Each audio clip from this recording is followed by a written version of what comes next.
या अफरीदी की जो उनका इंतकाल हुआ है और उसमें चीफ जस्टिस साहब गए और वहाँ पर उनकी गाड़ी को हादसा पेश आया, उनके काफिले में मौजूद गाड़ी को। बुखारी साहब हमारे साथ हैं, हमारा पैनल इस वक्त है और सेनेट के लिए जो पोलिंग का अमल है वो भी जारी है चेयरमैन सेनेट के इंतखाब के लिए, और अब तक मेरा ख्याल है गालिबन को 30-35 वोट तो कास्ट हो चुके हैं, पोल हो चुके हैं। तो बुखारी साहब, how do you see the process? जैसे मैं कह रहा था कि अब यकीनन 5 बजे तक पोलिंग का अमल जारी रहना है, गिनती होगी, उसके बाद नताए जाएंगे, तो कैसे देख रहे हैं इतने कंट्रोवर्शियल इलेक्शन के अंदर नताइज एक्सेप्टेबल होना ऑपोजिशन का और फिर हुकूमत का, उसको खुले दिल से तस्लीम कर लेना या फिर अपर फोरम पर जाना, तो कैसे देख रहे हैं आप, क्या फोर्स ही कर रहा है? रेहान, पहली बात तो यह है कि ये बहुत अच्छी बात है, मैं समझता हूँ ये अच्छा शगुन है कि बावजूद इसके कि इंतहाई बदमज़गी से आगाज़ हुआ आज की प्रोसीडिंग्स का, ये कैमरा वैमरा निकलने की जो सारी कहानी है बहुत सीरियस है अपनी जगह, बहुत खौफनाक है और यकीनी तौर के ऊपर इसके ऊपर सेवरल हेड्स विल रोल, लेकिन डेमोक्रेटिक प्रोसेस का जारी रहना जो है ये एक अच्छा ओमन है।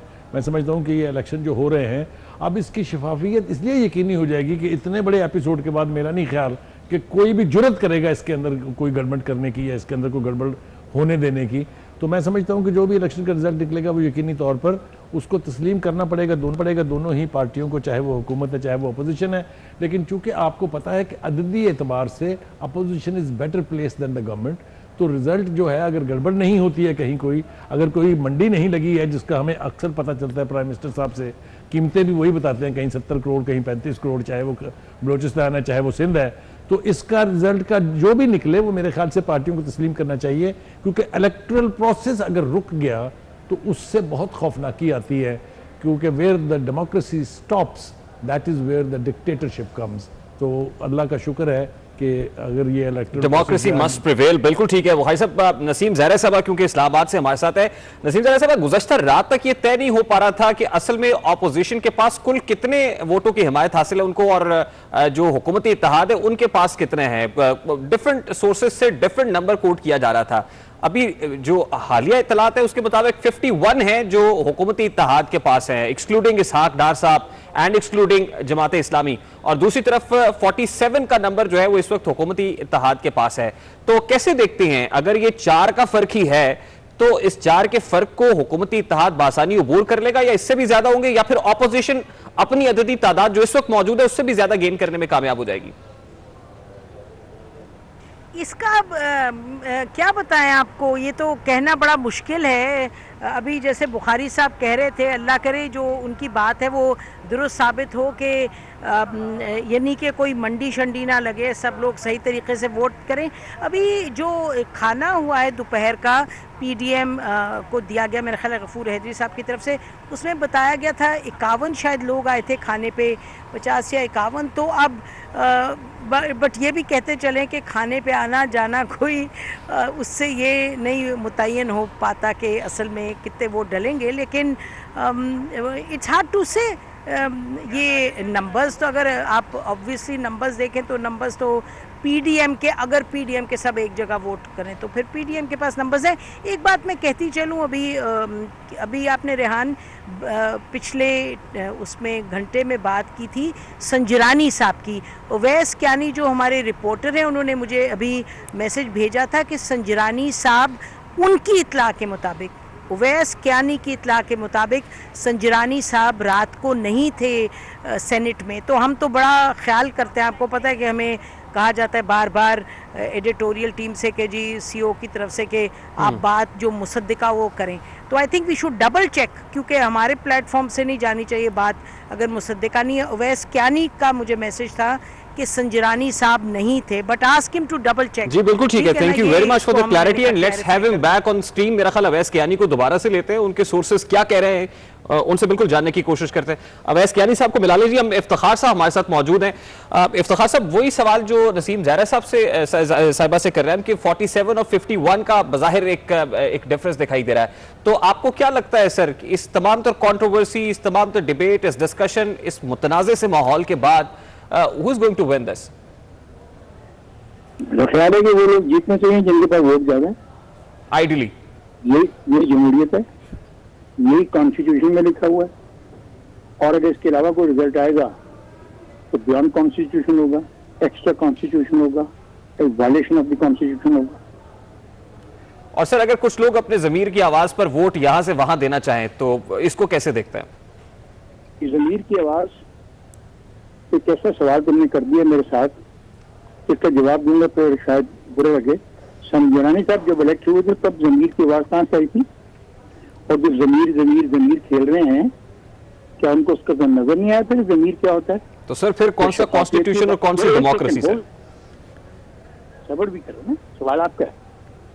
जो शफाफियत की बात करते हुए थकते नहीं है, तो उनको नजर नहीं आया था कि जिस आदमी के गले में पटा डाला पिछले दिनों, वो कहां से इलेक्ट होके आया और उसके बारे में इनका अपना मौकफ क्या था? तो फिर कौन सा फिर देखे ना कैसा कॉन्स्टिट्यूशन, कौन सी डेमोक्रेसी इफ्तिखार साहब? अभी देखे ना, आप कह रहे हैं कि आइडियली अगर जीते तो वो ऑपोजिशन इत्तेहाद को जीतना चाहिए क्योंकि उनके पास नंबर ज्यादा हैं, लेकिन जो मिसाल आप दे रहे हैं माजी की, उसके मुताबिक अगर देखा जाए तो वो तसलसल बरकरार रहता है तो फिर कुछ भी हो सकता है। यहाँ पर तो अनसर्टेनिटी सी की फिजा है। अवैस कैदी ने ज्वाइन कर लिया। अच्छा अवैस, आप सादिक संजरानी से मुतालिक बता रहे थे कि रात में वो ऐवान में थे, आए या नहीं आए, वो कब तक यहाँ पर मौजूद रहे, क्या कह रहे हैं आपके सोर्सेज? मुसद्दका इतलात क्या है आपके पास?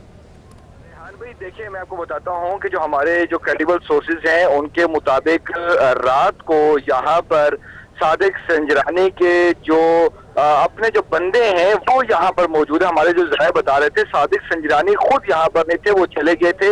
उसके बाद जो उनके नहायत ही जो करीबी समझे जाते थे अफसरान, जो कि पार्लियामेंट के जो हिस्सा हैं, जो अफसरान हैं, 2 आला अफसरान हैं हमारे सोर्सेज के मुताबिक और 3 नायब कासिद हैं, वो सुबह 5 बजे तक यहाँ पर रहे हैं और जितनी भी एक्टिविटी होती रही है वो उसमें जो है उनके लुक आफ्टर करते रहे हैं।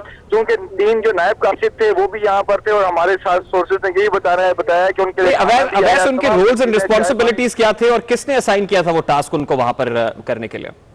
जितने भी जो इंतजामात थे जो पोलिंग के, वो उनकी रिस्पॉन्सिबिलिटी इन्हीं पे थी और ये तमाम तर जो इंतजामात जो है वो मुकम्मल करके हमारे सोर्सेज के मुताबिक ये लोग 5 बजे जो है यहाँ पार्लियामेंट से गए हैं। इसमें 2 आला अफसरान हैं पार्लियामेंट के और उसके साथ 3 नायब कासिद हैं। तो ये जो हमारे सोर्सेज बता रहे हैं कि आगे चूंकि अभी इंक्वायरी हेल्ड हो चुकी है, ऑर्डर हो चुके हैं, तो इन लोगों को जो है उसमें भी मदऊ किया जाएगा क्योंकि जो फुटेजेस है हमारे सोर्सेज के मुताबिक उनमें ये लोग जो है मौजूद हैं। ये लिफ्ट का भी इस्तेमाल करते रहे, इनकी गाड़ियां भी कुछ बाहर से जो है वो आती रही हैं, जिसमें हमारे सोर्सेज बता रहे हैं इनके लिए खाना भी आया। तो ये सुबह 5 बजे तक जो है ये एक्टिविटी रही है। सादिक संजरानी साहब की जहां तक बात है, नहीं आप ये कह रहे हैं कि सुबह 5 बजे तक एक्टिविटी रही है। प्रिंसिपली एक्टिविटी कब तक सीज हो जानी चाहिए? यानी अगर पोलिंग बूथ है या हॉल है तो उसके दरवाजे कब तक बंद हो जाने चाहिए ताकि उसके बाद जिस वक्त पोलिंग का प्रोसेस शुरू हो प्रिजाइडिंग ऑफिसर वहां पर पहुंच जाए तो वो उसको वहीं से कंटिन्यू कर पाए? इस हवाले से रूल्स ऑफ बिजनेस क्या कहता है?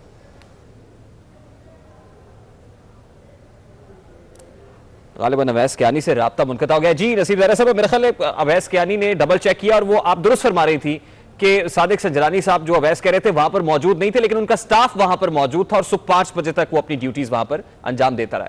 का स्टाफ था मौजूद और जाहिर है सीसीटीवी फुटेज भी होगा, लेकिन चैलेंज ये है कि सीसीटीवी फुटेज से टैंपरिंग ना हो, उसको संभाल लिया जाए। आई मीन ऑब्वियसली इस इंक्वायरी के हवाले से बड़ी तेज़ी से मूवमेंट होनी चाहिए क्योंकि हम देखते हैं जब बहुत से वाक़यात इस मुल्क में हमने देखे हैं पिछले साल 2 साल में और पहले भी होते हैं कि जब लगता है कि और यानी कि और इदारे वगैरह इन्वॉल्व हों या इस तरह की कोई बात हो तो फिर चीज़ें गड़बड़ हो जाती हैं। बड़ा ख्याल करने की ज़रूरत है इस वक्त। और ये भी इफ्तिखार साहब जो फरमा रहे थे कि ज़मीर की आवाज़, देखिए ज़मीर की आवाज़ में बड़ा मसला है। अगर ज़मीर की आवाज़ लें तो फिर यूसुफ रज़ा गिलानी साहब को ज़्यादा वोट मिले। आपको मालूम है जो जब वो जीते हैं और उनकी जो मुकाबिल में खड़ी हुई थी पीटीआई की, उनको वो वोट मिले जो पार्टी के वोट थे प्लस इत्तेहादियों के। तो ये ज़मीर वाली आवाज़, असल बात ये है कि ये जो डिबेट है ज़मीर वाली करते हैं हम लोग भी, यानी और पार्टीज़ भी रेस करती हैं, कोई अभी तक एक तरीक़ा मुतय्यन नहीं हुआ जिससे कि आप सचमुच मैनेज कर लें कि ज़मीर की आवाज़ है। क्योंकि पैसा भी चला, आपको भी पता है, हमें भी पता है। अभी देखें ना, जो लोग बिके हुए थे सो कॉल्ड इमरान खान साहब के मुताबिक, उन्होंने आके वोट भी दे दिया। हमने देखा यूसुफ रज़ा गिलानी साहब को सेनेटर बनने में ज़्यादा वोट मिले बनिस्बत उसके के जो पीडीएम के वोट थे। और फिर एक और बात जो है सिंध के हवाले से जो भी आप कह रहे थे, कि सिंध के 2 लोगों को निकाल दिया पार्टी से जिन्होंने वोट नहीं दिया सेनेट इलेक्शंस में पीटीआई के कैंडिडेट को। वो भी डिबेट होनी पड़ेगी कि यानी कि रूल नहीं है कि आप निकालें, लेकिन पार्टी तो कर सकती है, ऐसे डिसिप्लिनरी एक्शन ले सकती है और मुख्तलिफ पार्टीज़ ने लिया है। तो इन चीज़ों को अब सही तरीके से इलेक्ट्रल रिफॉर्म्स के थ्रू, लेकिन इलेक्ट्रल रिफॉर्म्स जंग की सी सूरत में जो सियासी जंग चल रही है उसमें होते हुए नज़र नहीं आ रहे। लेकिन देखें, बहरहाल इस वक्त ज़मीर की आवाज़ एक फिक्रा ही है, इट डजंट मीन एनीथिंग। मेरा ख्याल है नसीम ज़ारा साहब फिर ज़मीर के लफ्ज़ को हम वैसे ही साकित कर देते हैं एटलीस्ट हमारे तक। तो नवीद चौई साहब ने भी ज्वाइन कर लिया, इफ्तिखार अहमद साहब भी हैं। इफ्तिखार साहब से सवाल पूछते हैं, वैसे डर ही लगता है, डांट देते हैं किसी वक्त। इफ्तिखार साहब मुझे ये बताएं कि ये नसीम ज़ारा साहब जो फरमा रही थी, फिर ये कोई एक तरफ तो नहीं है ना सर? मतलब हुकूमती कैंप्स में अगर इसकी वायलेशन हो रही है तो ऑपोजिशन के यहाँ भी तो हुई ना। यूसुफ रजा गिलानी साहब के पास अददी अक्सरियत नहीं थी लेकिन जीत गए। बात ये नहीं है, बहस ये आज नहीं है। बहस है कि अगर आप पोलिंग बूथ के अंदर कैमरा लगा के उसकी ट्रांसमिशन किसी को दिखा रहे हैं, ये है सवाल। ये इफ्तिखार साहब उससे पहले जो वीडियो देखिए, फिर मुझे ये बताइए सर और हमारे व्यूअर्स को भी क्लियर कर दीजिएगा, ये जो वीडियोस का कल्चर हमारी सियासत के अंदर फरोग पा रहा है, हर मामले और हर मोड़ के ऊपर एक वीडियो आ जाती है सर, पता नहीं रिलीज होती है या जारी की जाती है, कहीं स्टिंग ऑपरेशन होता है या फिर वीडियो ऑटोमेटिकली स्पॉन्टेनियस होता है। ये कल्चर क्यों फरोग पाता जा रहा है? कितना मौलिक है हमारी सियासत के लिए सर? 2 चीजें इकट्ठी ना करें। एक, पाकिस्तान के सेनेट के इलेक्शन की बात कर रहे हैं, उसके अंदर एक कमरा है जिसमें लोगों ने जाके वोट डालना है कि जमीर को भूल जाए, चलें जमीर बात नहीं देते, लेकिन किसी को ये हक नहीं है कि वो शख्स जो अंदर पर्ची को इस्तेमाल कर रहा है, जो उसके ऊपर स्टैम्प कर रहा है, उसकी वो स्टैम्प कहीं पे कोई देख रहा हो, कहीं दुनिया के किसी और कोने में। डिबेट ये है कौन, अब वो 4 चपरासियों को आप सजा दिलवाना चाहते हैं, दिलवा दें। नहीं, उससे अच्छी बात की 2 मिनिस्टर्स ने कि सारी भर्तियां पहली हुई हैं। तो मैं तो कहता हूं आसिफ जरदारी के दौर में, नवाज शरीफ के दौर में भर्ती होने वाले तमाम अफसरान का वो किस महकमे में भी क्यों ना हो, उन सबको फारग करके एक नया निजाम डेवलप कर लें। बिल्कुल सही है नवीद चौई साहब, इसका मतलब है कि ये जो एक्सक्यूज उजरा की तरफ से दिया जाता है कि ये तो पहलों का किया धरा है, अगर स्टाफ था तो वो पहला था, ब्यूरोक्रेसी अगर काम कर रही है ठीक नहीं कर रही तो असल में तो पहले की ब्यूरोक्रेसी है, अगर आटे दाल के भाव की बात करते हुए नहीं हमारा नहीं ये पहलों का किया धरा है, तो फिर हमें कहां से शुरू करना है सर? ये करेक्टिव रिफॉर्म्स कैसे आएंगे कि पहले पहलों का किया हुआ ढा दे एक दफा, जैसे इफ्तिखार साहब कह रहे हैं, उस पर उसको बुलडोज कर दिया जाए, फिर एक नया जन्म हो और एक नई बिगिनिंग हो, तभी हो सकता है सर, उसके अलावा कोई चारा नहीं। बहुत शुक्रिया। देखिए रेहान, ये कभी मुमकिन नहीं होता कि आप जो सिस्टम चल रहा है उसे पूरे का पूरा पहले मलियामेट कर दें फिर आगे बढ़ें। ये अफसरान जो हैं जिनको हम कहते हैं कि पिछली हुकूमत से इनका ताल्लुक था, तो आप ये याद करें कि जब पिछली हुकूमत आई थी तो उससे पिछली हुकूमत से इनका ताल्लुक था, फिर उससे पिछली हुकूमत थी जो जनरल मुशर्रफ साहब की थी। मामला ये है कि आपके अंदर जो विजन है वो किस हद तक है, मामला को आप किस तरह से समझते हैं। आप अपनी टीम के अंदर खिलाड़ियों को उनकी पोजीशनिंग को चेंज कर सकते हैं, कुछ नए लोग लाने हैं वो उनको आप ले आए। बात तो यह है कि आपने मामलात को कैसे चलाना है। अगर आपसे मामलात नहीं चलते तो फिर ये एक उजरे लंग हमेशा मशहूर रहा है कि जी पिछली हुकूमत कर गई, और अगर आपसे मामलात संभलना शुरू हो जाए तो फिर आप कहते हैं जी सारा मैंने किया है, आप उस टीम को क्रेडिट नहीं देते। तो इस तरह की सूरत हाल होती है। जो अच्छे अफसरान हैं वो हर दौर में डिलीवर करते हैं, लेकिन इस हुकूमत के आने के बाद हमने देखा है बहुत सारे मामलात ऐसे हुए कि अफसरशाही ने भी काम करना छोड़ दिया, ये सोचकर कि बाज़ इदारे हमें बुलाकर तंग करेंगे, जैसे नैब ने रुकावटें खड़ी कर दी, जैसे बात बात पर अफसरान को बुलाया गया। तरक्याती मनसूबों में जिन अफसरान ने बहुत शानदार कारकर्दगी का मुजाहरा किया उनमें से बाज़ अब तक जेल में हैं।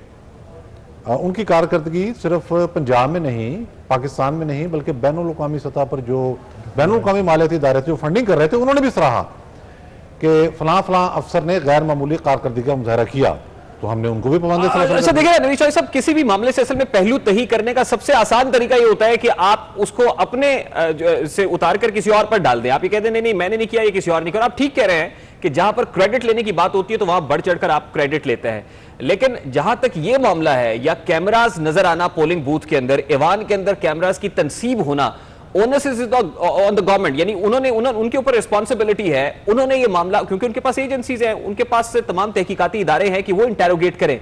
लेकिन ये सब वो हुकूमतें किया करती हैं सर जो इंपावर्ड होती हैं, जो मजबूत होती हैं, जो ताकतवर होती हैं।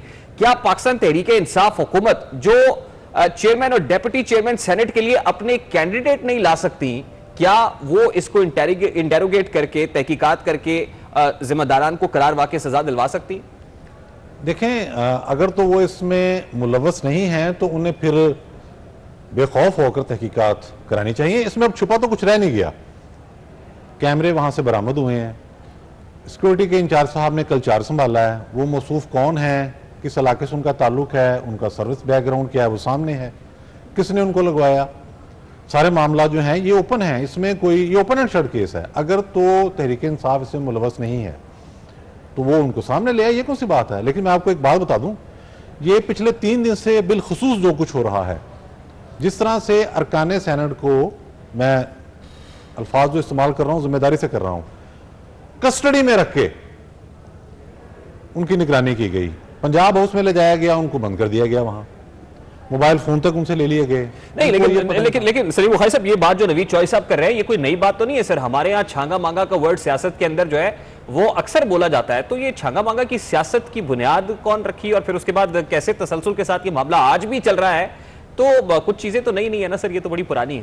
पहली बात तो ये है कि मैं मान लेता हूँ आप जो कह रहे हैं वो ठीक है। तो आज के बाद तो फिर किसी पीटीआई के बंदे को आज छांगा मांगा का लफ्ज इस्तेमाल नहीं करना चाहिए। हाँ, ये क्योंकि जो पिछलों ने किया था वही ये कर रहे हैं।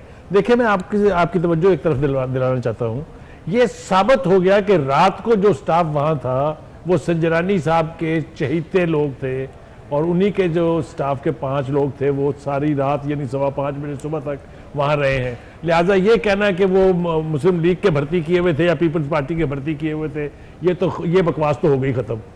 अब उसको किसने कहा? अब आप मुझे ये बताइए कि एक पार्लियामेंट हाउस है जिसकी सिक्योरिटी के बारे में आप खुद अंदाजा लगा सकते हैं कि उसके कोने कोने में कैमरा लगा है। वहां कौन डराया ऐसा आदमी जिसका इन संजरानी साहब के बंदों को भी नहीं पता लगा, और कैमरे जो है इंस्टॉल हो गए। अभी आपने सुना होगा सेनेट के स्टाफ का एक बंदा कह रहा है कि ये रात 1:15 बजे के बाद लगे हैं कैमरे। अब आप मुझे बताइए। अच्छा, वैसे सलीम बुखारी साहब, कैमरे की आंख से कुछ जमीनी मखलूक तो ओझल नहीं हो सकती वैसे, फायदे में मजे का खेल सूरत हाल है। नहीं, ये मैं नहीं कहना चाहता जी बुखारी साहब। मैं कह रहा हूँ मजे का खेल सूरत हाल है, और इतनी डिटाई से इसके ऊपर कायम रहा जा रहा है और तसलसल के साथ कहा जा रहा है, जैसा कि नवीद चौधरी साहब ने कहा कि भाई जिम्मेदारी लेने के लिए इतना बड़ा दिल गुर्दा चाहिए। आप अपनी जिम्मेदारी तो कबूल करें, इंक्वायरी तो बाद में होती रहेगी कौन इसका जिम्मेदार था। आज तो हुकूमत जो है वो रेड हैंडेड पकड़ी गई है। इसके बारे में मुझे तो कोई बात नहीं। चौधरी साहब, आपको कोई बात नहीं, कोई बात नहीं। अब इसकी जिम्मेदारी कबूल करना जो है, इसके लिए बहुत बड़ा दिल होना चाहिए। ठीक है, ऑल राइट सलीम बुखारी साहब। इफ्तिखार साहब शायद हमारे साथ हैं। इफ्तिखार साहब, लेकिन आप करें। जी, इफ्तिखार साहब, आप तक आवाज पहुंच रही है? बातें, मैं तो बहुत सिंपल सी बात जानता हूँ मेरे दोस्त। मैं एक डेमोक्रेट हूँ, मैं पार्लियामानी जमहूरियत में यकीन रखता हूँ। पार्लियामानी जमहूरियत और डेमोक्रेसी से जो खिलवाड़ हो रहा है और हुआ है, आज वो उसकी बदतरीन शक्ल मैंने पहली मरतबा बतौर सहाफ़ी और बतौर पॉलिटिकल एक्टिविस्ट देखी। और ये मजाक नहीं है, मैं पहले आपके प्रोग्राम में कह चुका हूँ, ये फेडरेशन के इकाइयों के लोगों का इलेक्शन है। पाकिस्तान एक फेडरल स्टेट है। अगर फेडरेशन की इकाइयों के लोगों को इस बात का यकीन खत्म हो गया कि वो सेनेट के अंदर अपनी मर्जी का इंतखाब कर सकते हैं, तो वो तमाम चालाक माहिर लोग जो सारे सिस्टम को तबाह करने में बैठे हैं, वो तो चले जाएं, उनको तो तारीख याद भी नहीं रखेगी।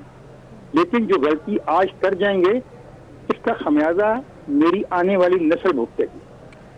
हमें इस पर गौर करना चाहिए। ठीक है इफ्तिखार साहब, मेरा बड़ा सादा सा सवाल है आपसे सर। आपको लगता है सर कि ये जो कुछ हुआ है, असल में ये मामला तब एक्सपोज हो रहे हैं, शायद माजी में होते रहे होंगे, लोगों की नजरों से ओझल रहे हैं, सामने आते नहीं, क्या ये अब एक्सपोज हुआ है, या आप समझते हैं अब कि क्योंकि आपने तो ये तमाम तर मामला देखे, बड़े अरसे से कवर भी कर रहे हैं, देख भी रहे हैं, इस पे तज्जिए भी दे रहे हैं, कि हुआ ही पहली बार है? नहीं हुआ। और ये जो तोजीह आज पेश करते हैं ना हुक्मरान जमात के लोग, माजी में ये हुआ, माजी में ये हुआ, माजी में ये हुआ, उठा के माजी को खड्डे में फेंकें, पकड़ें, उन लोगों को पकड़ें, गिरफ्तार करें, उनको सजा दें और पब्लिक में हैंग करें। ये बस कर दें इस माजी को। नहीं, फिर जब तब तक ये माजी का ड्रामा मैं भुगतता रहूंगा, मेरी नस्ल भुगतती रहेगी, मेरी आने वाली नस्ल भुगतती रहेगी। और ये धमकी दे रहे हैं ना इलेक्शन कराने की, कराएं इलेक्शन। और धमकी इसलिए दे रहे हैं कि वो कहते हैं कि हम वही करेंगे जो 10 में किया था। तो फिर ये बात भी याद रखी जाए, यहाँ पे 1977 का पीएनए की तारीख भी है और हम लोगों ने देखी है, we have been witness to that. तो इसके साथ भी धमकियां देने से जमहूरियत आगे नहीं जाएगी। बिल्कुल ठीक है, बिल्कुल ठीक है। नसीब ज़ारे साहब, क्या हुआ नसीब ज़ारे साहब, क्योंकि मैं आता हूँ इफ्तिखार साहब आपकी तरफ। अच्छा नसीब ज़ारे साहब, इफ्तिखार साहब ये कह रहे हैं कि ठीक है माजी पे तो सबसे पहले बिल्डोजर चलाए ना, ये जो माजी की गर्दान आप कहते हैं इसको खत्म कर दे और उसके बाद एक नए सिरे से सब कुछ शुरू करना चाहिए। क्या ये इतना आसान है? और आपको क्या लगता है कि ये जो कुछ हो रहा है इससे एक्सपोज कौन हो रहा है? क्या ये सिर्फ पाकिस्तान तहरीक इंसाफ हुकूमत तक का मामला है, या फिर आपको लगता है कि इसमें कुछ पर्दा नशीनों का भी नाम आता है और बड़े बड़े लोग एक्सपोज हो रहे हैं जो आज हो रहा है? जैसे इफ्तिखार साहब कह रहे हैं कि इंटरेस्टिंगली उन्होंने तो पहली बार होता हुआ ये देखा पार्लियामेंट्री डेमोक्रेसी के अंदर। देखिए ये तो बात बड़ी क्लियर है कि जो कैमरे एक्सपोज हुए हैं, ये हमने जब तक पार्लियामेंट पिछले 25 साल से कवर किए कभी हमने नहीं ऐसी चीज़ देखी कि कैमरे ये तो ज़रूर है कि जी इदारों का रोल, इसको डराना, उसको धमकाना, ये करना, इसको तोड़ना, उसको करना, वो तो हमेशा रहा है। लेकिन ये जो कैमरे सामने आए हैं ये किसी पॉलिटिकल पार्टी ने नहीं किए, हुकूमत को जिम्मेदारी लेनी पड़ेगी क्योंकि हुकूमत इज़ इन द हुकूमत है। सेनेट में कौन गया, बिल्डिंग में कौन गया, सिक्योरिटी किसके हाथ में थी, ये बड़ा सवाल है। जहाँ तक इसमें तो देखिए कोई शक नहीं है ना, जो अभी नवीद चौधरी साहब कह रहे थे कि पिछले 2-3 रोज़ से ये पता चल रहा था कि जी इदारे फ़ोन करें कि, और हम ये जो एहसन इकबाल साहब या शायद खाकान बाई साहब कह रहे थे जी फ़ोन कॉल्स आए हैं, हमारे पास एविडेंस है, ये सब बातें। अब इसको आप अब जो सियासी जमातें आपस में लड़ाई झगड़े करें, जो मर्ज़ी करें, लेकिन हम अगर इस चीज़ को देखते हैं, ऑब्जेक्टिवली देखते हैं, तो ये जब सवाल उठते हैं इनके जवाब आने की ज़रूरत है। अच्छा, और अगर आप उस सब के साथ मिलाएंगे कैमरे वाली बात, ये this is a big deal, ये तो बहुत बड़ी चीज़ है। इसको आप इस तरह से you can't brush it aside कि जी चलो होता रहा था ये वो। दूसरी बात ये कि जहाँ तक इसका ताल्लुक है कि चीज़ें होती रही हैं, देखिए मुझे लगता है ये ज़ाती तौर पे कि, और मैं अकाउंटेबिलिटी से शुरू करती हूँ कि जी आप कहें जी पिछले चोर, इदारों को मजबूत करें, पिछले जो चोर हैं वो तो उन एक इदारे को इंक्वायरी करने दें। ये भी याद रखें कि नैब के हर केस को सुप्रीम कोर्ट और हाई कोर्ट निकाल के बाहर फेंकती है और क्या क्या नहीं कहती, तो उस पर एनर्जी कोई भी हुकूमत में हो उस पर इतनी एनर्जी लगाना से कोई हासिल नहीं है।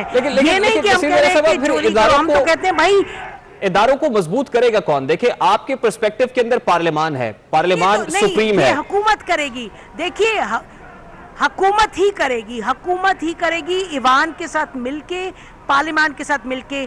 मैं ये कहती हूँ कि इमरान खान साहब जेन्युइनली कहते हैं कि जी सफाई होनी चाहिए, लेकिन सफाई खुद तो नहीं कर पाएंगे और कुन फयकून से तो अल्लाह के अलावा किसी के पास नहीं है। इमरान खान साहब ने उस दिन खुद भी कह दिया था पीछे के जी प्रोसेस चलता है, ऑन एंड ऑफ से कुछ नहीं होता, बटन से, मुझे टाइम चाहिए। खाली टाइम नहीं चाहिए उनको, पार्लियामान में पार्टीज भी चाहिए कि उनके साथ मिलके आगे चलें।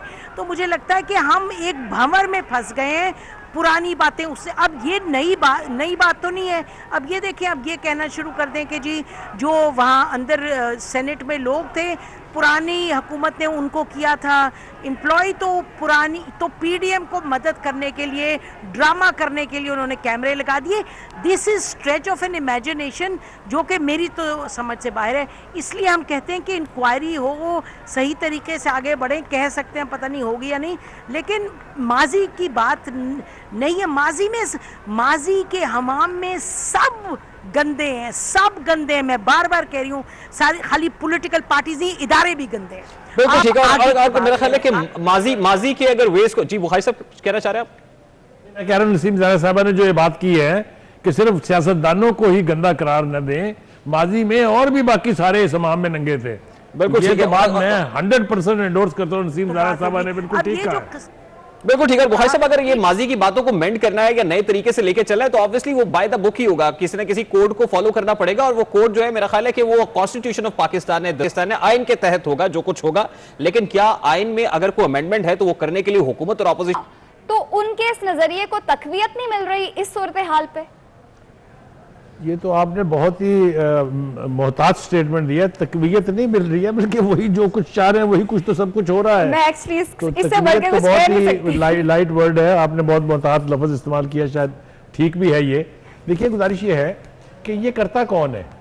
ये जो वीडियोस बनती हैं, जो टेलर्ड होती हैं, ये जो फिर फोटोशॉप्ड होती हैं, आप देखिए, मैंने आपको मिसाल दी थी कि अली हैदर वाली वीडियो जो है 4 MNS कराची से चलते हैं किसी ऐसे बंदे की तलाश में जो उनको पेशकश करे वोट खरीदने की। आप अंदाजा करें जरा, उनको फिर अचानक अली हैदर मिल जाते हैं। फिर उस पूरी वीडियो में कहीं पैसों वैसों का कोई तस्करा नहीं है, वो उनसे पूछ रहे हैं कि बताएं वोट हम जाया करना चाहते हैं।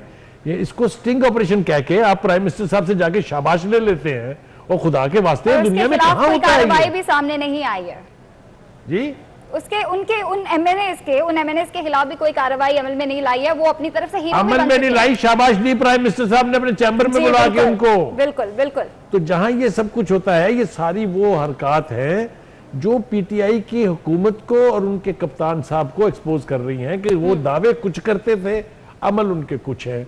एक एक करके वापस जाने के यू टर्न का रिकॉर्ड तो उन्होंने गिनीज बुक ऑफ रिकॉर्ड में जाने के काबिल हो गया वो, लेकिन इस तरह की हरकत करके वो अपने आप को तो एम्बेरस कर ही रहे हैं। लेकिन जिस तरह अपोजिशन इल्जाम लगाती है कि ये सिलेक्टेड है, इनको सिलेक्टर्स लेके आए हैं, या इनको जो लाने वाले उनसे हमारी लड़ाई है, उनके लिए एम्बेरसमेंट है ये। बिल्कुल ऐसा ही है। अगर ये हरकत उनसे नहीं कराई गई है, इन्होंने खुद की है, अपनी जो कोई एजेंसियां इनकी डिस्पोजल पर है, तो ये उससे और ज्यादा शर्मिंदगी की बात है। इसलिए कि डिप्लोमेटिक प्रोसेस पर से, जमहूरियत की रूह पर से अगर एतमाद लोगों का उठ जाएगा तो फिर उसके नतीजे में यहाँ कौन आएगा, क्या होगा, ये मेरा नहीं ख्याल कि कोई रॉकेट नहीं। तो फिर बुखारी साहब ये फिर मोरालिटीज की पॉलिटिक्स तो नहीं है? फिर हमारी सियासत जो है मोरालिटीज से तो आ रही है, फिर ये तो पावर पॉलिटिक्स नहीं है सर? जिसका प्राइम मिनिस्टर ये कहता हो कि यू टर्न लेना, दुनिया के बड़े बड़े आलमी लीडर जो गुजरे हैं उनका कमाल था, उसके ऊपर सिर्फ आप तरस खा सकते हैं। मेरे ख्याल से मैं बहुत ही मोहतात गुफ्तगू कर रहा हूँ। एक ऐसा प्राइम मिनिस्टर जिसके दावे जो हमने कंटेनर्स पर उनकी इलेक्शन कैंपेन में सुने, और अब हम सुनते हैं कि जनाब यू टर्न लेना जो है बड़े आलमी लीडरों की क्वालिटी है, फिर बाकी का सारा कुछ आप खुद ही तय कर लें। हुआ क्या है? हुआ ये है कि जो कल तक हराम था वो आज हलाल है, जो कल तक उनके लिए हलाल था वो आज हराम है। वही कुछ कर रहे हैं जिसका इल्जाम पिछली गवर्नमेंटों पे लगाते थे, वही हरबे इस्तेमाल कर रहे हैं। बल्कि अब तो ऐसे ऐसे नए तरीके इजाद हो गए हैं। ये जो सेनेट के इलेक्शन को रिमोट कैमरा से मॉनिटर करके कहीं बैठ के देखने की रिवाज तो पहले पिछली हुकूमतों ने तो नहीं डाला था ना। ये कमाल का रिवाज तो इस हुकूमत ने डाला है। तो साहब आपने कभी सुना है इससे पहले? नहीं भाई साहब, तो फिर हमें तो गुमान हो चला था कि नया पाकिस्तान बन रहा है, तब्दीली आ रही है और अखलाकी बहाली की तरफ हम जाएंगे, अखलाकी गिरावट का शिकार नहीं होंगे। अब इफ्तिखार साहब, क्योंकि आपकी स्टेटेड पोजीशन है कि माजी के तमाम तर किस्सों कहानियों को खत्म कर देना चाहिए, एक न्यू बिगिनिंग होनी चाहिए, एक नया जन्म होना चाहिए, लेकिन बात यह है कि वो जिस अखलाकी गिरावट का शिकार हम इस वक्त दिखाई दे रहे हैं, इसको फिर रिस्टोर करने के लिए हम लोग कहां से लाएंगे सर? क्या वो इसी कुर्रा अर्ज से होंगे, इसी जमीन से होंगे, या वो कहीं से इंपोर्ट करने पड़ेंगे? इफ्तिखार साहब सवाल है ना, ये असली तौर पे पूरे कॉन्स्टिट्यूशन की एक डिबेट है।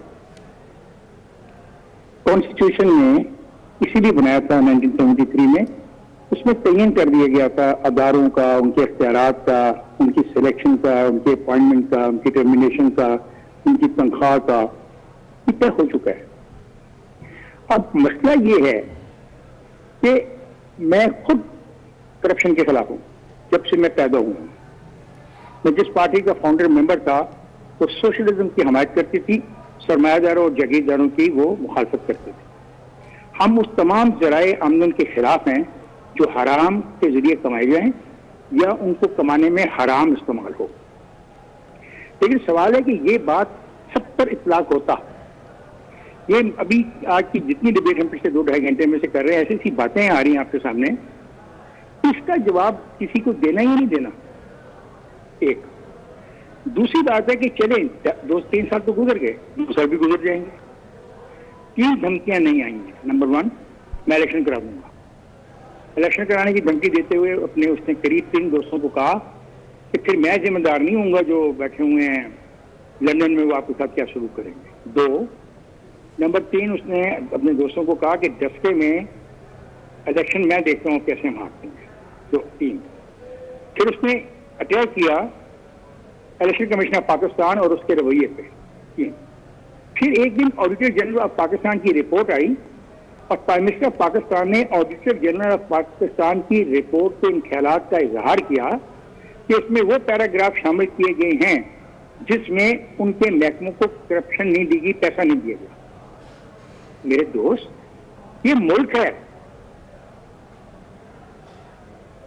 नहीं थी वो इफ्तिखार साहब, मुझे ये सर मुझे ये समझाएं सर, और हमारे व्यूवर को भी समझाएं कि वो जमात जो टॉल क्लेम्स करके, वादे करके, दावे करके आई, क्या कुर्सी में कोई मसला है कि उस पर जो आके बैठता है वो तमाम तर बातें भूल जाता है, वो मोरालिटीज को बालाए ताक रखता है, उससे पहलू तही करता है और फिर उसी डगर पे चल पड़ता है जो माजी का है? मतलब सब कुछ खत्म करके भी वो कौन है जो करेक्टिव रिफॉर्म्स लेके आएगा? इफ्तिखार साहब, कौन ठीक करेगा वो इस्लाहात, कौन मुतारिफ कराएगा? सर क्या वो यहीं से होगा या कहीं बाहर से लाना पड़ेगा हमें? सर वैसे वो चार्ल्स डिगाल ने कहा था कि वादे ना करें, सियासतदानों को एक मशवरा दिया था कि आप वादे ना करें तो बहुत अच्छे सियासतदान बन सकते हैं।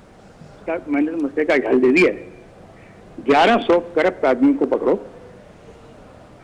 एक होटल टेक ओवर करो किसी अरबपति का, उन 1100 खानदानों को उस होटल में रखो, एक सरकारी नोटिफिकेशन जारी करो, नाम, वल्दियत और शनाख्ती कार्ड समेत, कि ये 1100 लोग अगले 10 साल के लिए पाकिस्तान के किसी भी इंतखाब में हिस्सा नहीं लेंगे। एक, हम 10 साल के लिए पाकिस्तान में इंतखाबी अमल को सस्पेंड कर रहे हैं, क्योंकि पाकिस्तान को एक ऐसी ताकत, एक ऐसी ईमानदार नस्ल, ऐसी ईमानदार कुव्वत, ऐसी ईमानदार क़यादत की जरूरत है जो पाकिस्तान में गुर्बत खत्म करे। फला फला फला फला कर दें बिस्मिल्लाह। Why they are waiting? What for they are waiting? बिल्कुल ठीक है, आई स्ट्रांगली एग्री, लेकिन क्या करें सर, हमारे यहाँ 2-3 दर्जन के रेवड़ के बगैर सियासत हो ही नहीं सकती, इलेक्टेबल्स के बगैर होती नहीं है। अच्छा नसीम, तुम्हारी भी जो मुझे समझ नहीं आ रही कि तुम किसके साथ हो? सर मैं ये कह रहा हूँ कि जो आप कह रहे हो प्रिंसिपली, तुम कॉन्स्टिट्यूशन के साथ हो, तुम पीटीआई के मेरे हीरो जो है इमरान खान उसकी सोच के साथ हो, या उसके गिर्द जो 9 गैर मुंतखब लोग इकट्ठे हैं तुम उनके साथ? सर मेरा मसला पता है क्या है सर, मैं किसी के साथ नहीं हूँ असल में।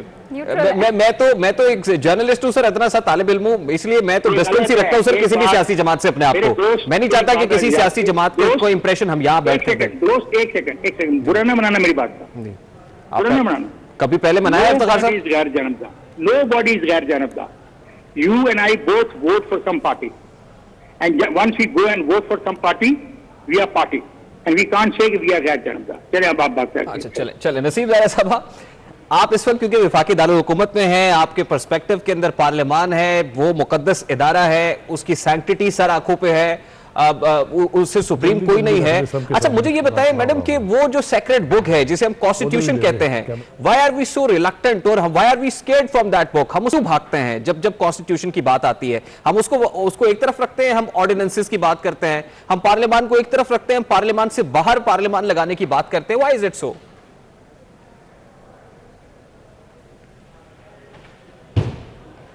जी नसीब ज़ाहिर साहब, आप तक आवाज पहुंच रही है मेरी? To be very careful. जी नसीम ज़ाहिर साहब, आप तक मेरी आवाज पहुंच रही है?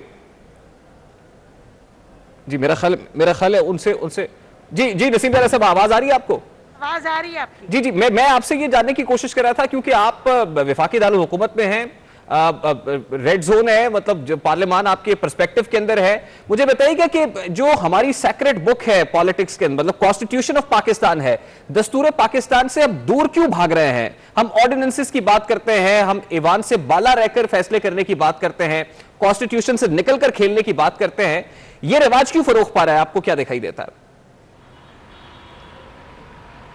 बस मेरा ख्याल है कि हर एक को लगता है कि जी वो कोई बड़ा अजीम काम करें तो बाय हुक और बाय क्रुक।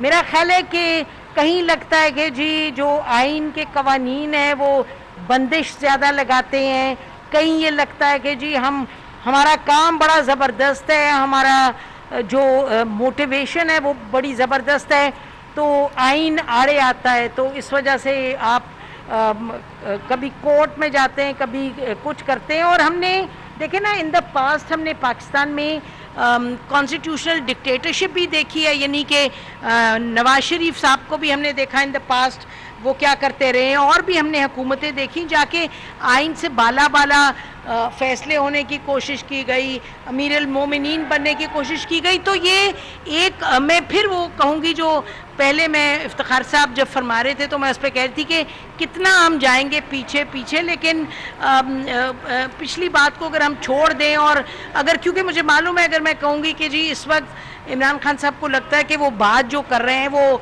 उनका ईमान है कि वो मुल्क की बेहतरी के लिए कर रहे हैं और लोगों की बेहतरी के लिए, ठीक है, मान लेते हैं कर रहे हैं, लेकिन आपने कुछ कवानीन के अंदर रहते हुए काम करना है। लेकिन जहाँ आपको लगता है कि जी ये कवानीन बीच में मसला पैदा करते हैं, तो फिर भी टू बी फेयर हम ये कहें कि अब जैसे ओपन वोटिंग पे जाने की बात ही, ओपन बैलेट, तो हुकूमत ने जो भी स्टेप्स लिए, रेहान चाहे वो ऑर्डिनेंस था, चाहे वो सुप्रीम कोर्ट के पास जाना था, या पार्लियामान में वो जो उन्होंने एक बिल पेश किया जिसमें कि वाडा साहब का भी था, तो अपोजिशन ने उसको रिजेक्ट कर दिया। ये सब चीज़ें जो हैं, ये कोई भी नहीं हम कह सकते आइन से बालातर थी, और जो आखिर में रिजल्ट आया वो भी आइन के दायरे कार में रहते हुए आया। लेकिन जो कैमरे वाली बात है ना, ये कैमरे वाली बात बड़ी इसका कोई ताल्लुक नहीं है ना कवानीन से, ना आइन से, ना किससे। ये तो जो इलेक्शन रूल्स हैं 2017 के, उसकी शिकों को सीधा सीधा वायलेट करता है। तो मेरा ख्याल है कि कहीं हम चाहते हैं कि आइन से बालातर होके करें, कहीं हम कहते हैं कि आइन में रह के करें। तो एक अब बिल्कुल दुरुस्त फरमाइए कि असल में जो कैमरे वाली बात है उसका ताल्लुक शायद किसी भी नजरिए से नहीं है, बल्कि नजरिए जरूरत के साथ है। नसीम ज़ारे साहब, मैं आपकी तरफ आऊंगा। सलीम बुखारी साहब, नवीद चौधरी साहब बड़ी देर से खामोश है, लेकिन उससे पहले हुदा आपके पास कोई खबर है शायद शेयर करने की। नाज़रीन, आपको बताया कि इस्लामाबाद में पार्लियामेंट लॉजेस के बाहर पार्टी और पीटीआई के कारकुन एक बार फिर से आमने सामने आ गए हैं और दोनों जानिब से नारेबाजी का सिलसिला जारी है। यही सूरत हाल रेहान हमने सेनेट इलेक्शन जब था तब देखने में आई थी और काफी गमगीन हो गई थी, और अब एक बार फिर से इस्लामाबाद में पार्लियामेंट लॉजेस के बाहर पीपल्स पार्टी और पीटीआई के कारकुन आमने सामने हैं, एक दूसरे के खिलाफ नारेबाजी भी की जा रही है। गौहर महसूद हमारे साथ मौजूद है। गौहर, बताएगा इस वक्त क्या सूरत हाल है वहां पे? जी बिल्कुल, जैसे गुज़श्ता रोज यहाँ पर पार्लियामेंट लॉजेस के बाहर तहरीक इंसाफ के कारकुनान ने लीगी रहनुमाओं के साथ किया, आज एक दफा फिर यहाँ पर पीपल्स पार्टी और तहरीक इंसाफ के कारकुनान एक दूसरे के आमने सामने है, बिल्कुल पार्लियामेंट लॉजेस के बाहर, और एक दूसरे के खिलाफ नारेबाजी कर रहे हैं। एक हुकूमत के फेवर में नारे कर रहे हैं, जबकि दूसरे जो है वो अपोजिशन और यूसुफ रजा गिलानी के फेवर में नारेबाजी कर रहे हैं। शदीद नारेबाजी हो रही है और इस वक्त यहाँ पर पुलिस भी पहुंच गई है। पुलिस ने यहाँ पर इनके दरमियान एक लाइन बनाकर पीपल्स पार्टी के कारकुनान को एक साइड पे किया है, जबकि तहरीक इंसाफ के कारकुनान को दूसरी साइड पे। ताहम नारेबाजी का सिलसिला अभी भी जारी है, अपोजिशन की नारेबाजी भी हो रही है और हुकूमत की नारेबाजी भी हो रही है, जबकि पुलिस की बड़ी तादाद यहाँ पर पहुंच चुकी है और ये कोशिश करिए कि कहीं कोई खुदा न खास्ता तसादम का सामना ना करना पड़े। ठीक है गौहर, बहुत शुक्रिया। इस्लामाबाद के मनाजिर आप देख रहे हैं, पार्लियामेंट लॉजेस के बाहर पीपल्स पार्टी और पीटीआई के कारकुन आमने सामने हैं। और रेहान, जैसे कि मैंने पहले भी कहा कि यही सूरत हाल हमें सेनेट के इलेक्शन में भी देखने में आई, लेकिन सलीम बुखारी साहब आपकी जानिब बढ़ूंगी, और जैसा कि हमारे जो रिपोर्टर हैं उन्होंने कहा कि पुलिस की भारी नफरी वहां पे तैनात है, लेकिन इसके बावजूद क्या दोबारा से हमें वही तो नहीं सिचुएशन देखनी पड़ेगी, क्योंकि हाथापाई तक भी बात पहुंच गई थी सेनेट इलेक्शन में? देखिए गुजारिश ये है कि ये वहां पर पहुंच जाते हैं। मुझे तो एक बात ये नहीं समझ आती, पिछली दफा जब वहां पर तय था कि मुस्लिम लीग नून के और जो पीडीएम के लोग हैं उन्होंने प्रेस कॉन्फ्रेंस करनी है, वहां पर किसने अलाउ किया था जेड जोन के अंदर जाने का कि वहां इतनी तादाद में 300-400 के करीब जो है पीटीआई के लोग जो वहाँ पहुँच गए थे। एक तो ये इंतज़ामिया जो है, और ख़ासतौर से शेख रशीद साहब जो दावे करते हैं कि मैं पत्ता नहीं हिलने दूंगा वहाँ पर उस इलाके में जहाँ ये प्रोसेस सारा चलेगा, उनके होते हुए सब कुछ हुआ, किसी की कान पर कोई जूं नहीं रेंगी है। ये मेरे ख्याल से इस किस्म की तसादम की फ़िज़ा अगर कायम हो गई तो अनारकी की तरफ हम जाएंगे। ये कौन चाह रहा है? सबसे इम्पॉर्टेंट सवाल ये है कि अनारकी किसको सूट करती है। देखिए अभी बात हो रही थी, पहले मैं उस हवाले से भी बात करना चाहता हूँ। हर आने वाली हुकूमत जो है वो अपने मेंटर्स के मर्जी और उनकी ख्वाहिश और उनकी मंशा के मुताबिक काम करती है। और जो मेंटर्स हैं किसके, वो कौन किसका मेंटर है, उसके बारे में मेरे ख्याल से कोई रॉकेट साइंस नहीं चाहिए। देखिए 2-3 बातें जो हैं वो देखने की हैं। आप ये देखिए कि जो संजरानी साहब का पहला इलेक्शन हुआ था, 65 लोग जो थे वो रात को डिनर में शामिल थे अपोजिशन की, और अगले दिन सुबह वो 50 रह गए। उन 16 की किसी ने बात नहीं की, कौन कहाँ से ले गया उनको, किसके कहने पर उन्होंने वोट दिए, कितने पैसे लिए। यही हाल फिर रिपीट होता है। अब आप मुझे देखिए 3-4 मिसालें जिसमें से 1-2 की वीडियो भी मौजूद है। पीटीआई के लोग ही पैसे दे रहे हैं, पीटीआई के लोग ही ले रहे हैं, पीटीआई के लोग ही एक बंदे को ये कह के टिकट नहीं देते हैं, वापस ले लेते हैं कि ये 70 करोड़ रुपए ऑफर कर रहा है। इस तरह सिंध में 35 करोड़ की वो सैफुल्ला अबड़ो साहब जो है उनका हवाला मौजूद है। फिर ये दोनों लोग पार्टी के अंदर शामिल हो जाते हैं। यार ये पटे डलवा के ये कौन कर रहा है? मतलब है कि सेनेट इलेक्शन खान साहब की जात का शहर नहीं है, ये कोई ना कोई कर रहा है, उसका पता लगाना बहुत जरूरी है। देखिए पूरी आप हिस्ट्री उठा के देख लीजिए। अब भाई साहब इसका ना सिर्फ पता लगाना जरूरी बल्कि ये पता लगाना भी जरूरी है कि इसका पता लगाएगा कौन। अब देखिए जिस तसलसल की आप बात कर रहे हैं सर, बज़ाहिर वो तसलसल कैरी होता हुआ दिखाई दे रहा है कि ये पहले भी हो रहा था, अब भी हो रहा है। फर्क सिर्फ ये आया है कि चीजें एक्सपोज हो रही हैं, चीजें मंजर आम पर आ रही हैं, हाइप ले गई है। और शायद ये इस वजह से हुआ है कि एक तरफ पाकिस्तान तहरीक इंसाफ है, दूसरी तरफ ऑपोजिशन इत्तेहाद है, पीडीएम सड़कों पर भी है, और दोनों के अंदर इस वक्त एक बहुत बड़ा खलीज है। तो नवीद चौधरी साहब कैसे देखते हैं आप इस मामले को? देखें जैसे अभी बात हो रही थी कि बाहर कारकुनान भी मौजूद हैं, रेड जोन तक पहुंच भी जाते हैं, तो इसका मतलब टेम्परेचर तो हाई है, और आने वाले चंद मिनट्स में आप टेम्परेचर कितना बढ़ता हुआ देख रहे हैं? देखें यकीनी तौर पर ये जो इलेक्शन है ये सिर्फ सियासतदानों के नहीं बल्कि उनके सरपरस्तों के हिसाब का भी इम्तिहान बन चुका है। ठीक है चौधरी साहब, आपसे हम इसी हवाले से तज्जिया लेंगे, लेकिन नाज़रीन के लिए एक अहम खबर दोबारा से बताऊं कि चेयरमैन सेनेट इलेक्शन चुके जारी है। 98 वोट अब तक कास्ट हो चुके हैं, जबकि जमात इस्लामी के सेनेटर्स का 5 बजे तक का इंतजार करने का फैसला किया गया है। लेकिन आपको ये भी बताते चले कि जमात इस्लामी ने वोटिंग में हिस्सा ना लेने का ऐलान किया है, लेकिन उसके बावजूद 5 बजे तक जमात इस्लामी के सेनेटर का इंतजार किया जाएगा कि और 5 बजे के बाद जो है वो वोटों की गिनती जो है वो शुरू हो जाएगी। इस वक्त तक अब तक यानी 98 वोट जो है वो कास्ट हो चुके हैं। 5 बजे तक पोलिंग का अमल जो है वो जारी रहेगा। 5 बजे तक वोट जो है वो तमाम अरकान जो है वो कास्ट कर सकेंगे। लेकिन जमात इस्लामी ने जहां वोटिंग में हिस्सा ना लेने का ऐलान किया है, लेकिन उसके बावजूद 5 बजे तक का इंतजार होगा कि शायद उनके सेनेटर आ जाएं और अगर वो वोट कास्ट करना चाहें। बिल्कुल नवीद चौधरी साहब, एक तो आप अपनी बात को कंटिन्यू कीजिएगा, और दूसरा क्योंकि 98 सेनेटर्स टोटल 99 है, अब जमात इस्लामी के एक सेनेटर जो है वो वोट पोल नहीं करेंगे, जैसा हमने जनरल नशिस्त के ऊपर भी देखा, उनका इंतजार किया जाएगा। तो वो कहते हैं ये जो पत्थर है आदमी तक, अभी इसको कहते हैं इंतजार मियां, तो हमेशा जमात इस्लामी इंतजार ही कराती है। और ये जमात इस्लामी बिल्कुल अलग से किस विकेट पर खेल रही है, ये भी ऐड कर लीजिएगा सर उस तसलसल के अंदर। बहुत शुक्रिया। जमात इस्लामी का फैसला मैं समझता हूँ सियासी हवाले से बिल्कुल गलत है।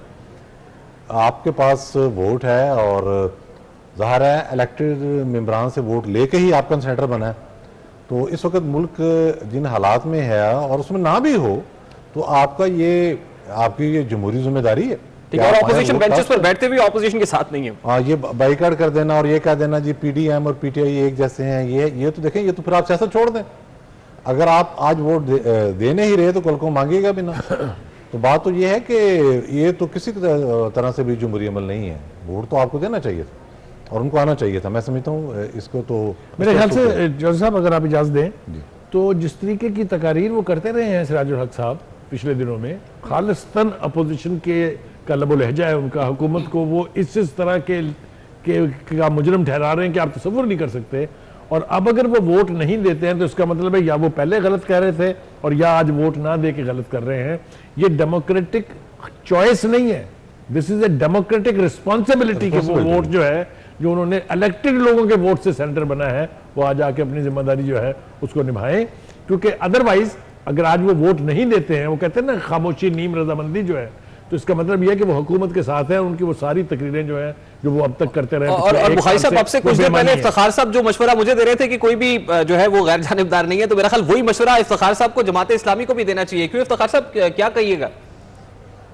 जमात इस्लामी की सियासत खत्म हो चुकी और आपने कील ठोक दी आज के फैसले में। Well said, I agree with you Khan साहब। नहीं ऐसे ही है, ये ठीक है बात। जमात इस्लामी, अच्छा वो अभी सिराजुल हक साहब की बात हो रही थी सर, सिराजुल हक साहब बड़ा वोकल रहे हैं, बात करते हैं, अब भी करते हैं, लेकिन उनकी सेनेटरशिप भी यानी उनका टेन्योर भी जो है वो खत्म हो चुका है। तो नवीश शाही साहब, वो जो सवाल आपसे था कि टेम्परेचर किस कदर बढ़ता हुआ देख रहे हैं, मतलब आप तो देखें मामला बड़ा सिंपल है कि जिस तरह से पीडीएम सड़कों पे है और हुकूमत जो है हाथ पांव मार रही है अपने बचाव के लिए, तो ये सूरत हाल ज़ाहिर है बड़ी कशीदगी की तरफ जा रही है। इसमें एक अच्छा मौका था कि हमसे मुराद यह है कि हमारा सिस्टम मुल्क का वो free and fair senate election करवाता, फिर फ्री एंड फेयर चेयरमैन और डिप्टी चेयरमैन सेनेट इलेक्शन करवाता। ये बड़ा अच्छा मौका था। देखिए भाई, जो जीत रहा है उसको जीतने दें, रहना तो सबने इसी आइन के तहत है ना। अगर इसको आप तोड़ने की कोशिश करेंगे और मुल्क को खराब करने की कोशिश करेंगे तो फिर सारे यहीं पर उसके नताइज सबको भुगतने पड़ेंगे। और अब जो हालात मुल्क के बन चुके हैं, खुदा न खास्ता जो एडवर्स इम्पैक्ट हमें नजर आ रहा है मुस्तकबिल के हवाले से, उससे सारे मुतासर होंगे। ये आप भूल गए अब। बिल्कुल ठीक है। आप कोई कानून से बाला है तो बाला ही रहेगा। देखें बात बहुत आगे जा चुकी है। जब नाम लेने तक बात आ जाए, जब उंगलियां उठने शुरू हो जाएं, जब पोलिंग बूथ के अंदर कैमरे लगा दिए जाएं, क्रिमिनल एक्ट, ये कॉन्स्टिट्यूशन को सबवर्ट करने के मुतरादिफ है। अगर ये आज जमहूरी मुल्क होता तो अब तक आपके बड़े बड़े उहदेदार गिरफ्तार हो चुके होते। बिल्कुल सही, बिल्कुल ठीक, बिल्कुल सही। यानी इस जिंदा होते, कहीं ना कहीं जाकर सेटल होना है। बिल्कुल सही। अब इफ्तिखार साहब, बात यह है कि अभी कुछ देर पहले जब गिनती का अमल शुरू हो जाएगा, फिर नतीजा आएगा। दोनों कैंडिडेट्स बड़े तगड़े हैं, दोनों की अपनी एक सिंबॉलिक इंपॉर्टेंस भी है।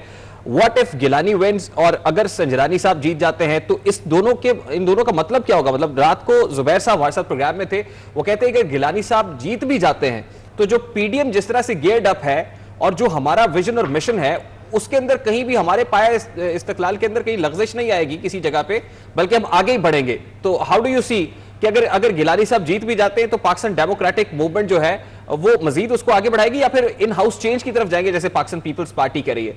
ये इफ्तिखार साहब नहीं है हमारे साथ? नहीं, इफ्तिखार इफ्तिखार साहब से राब्ता। मैं अपनी बात,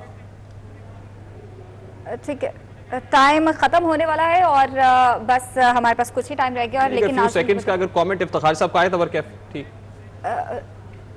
98 कास्ट हो चुके हैं। 5 बजे तक पोलिंग का अमल जारी रहेगा। इस हवाले से मजीद भी बात करते रहेंगे। यहाँ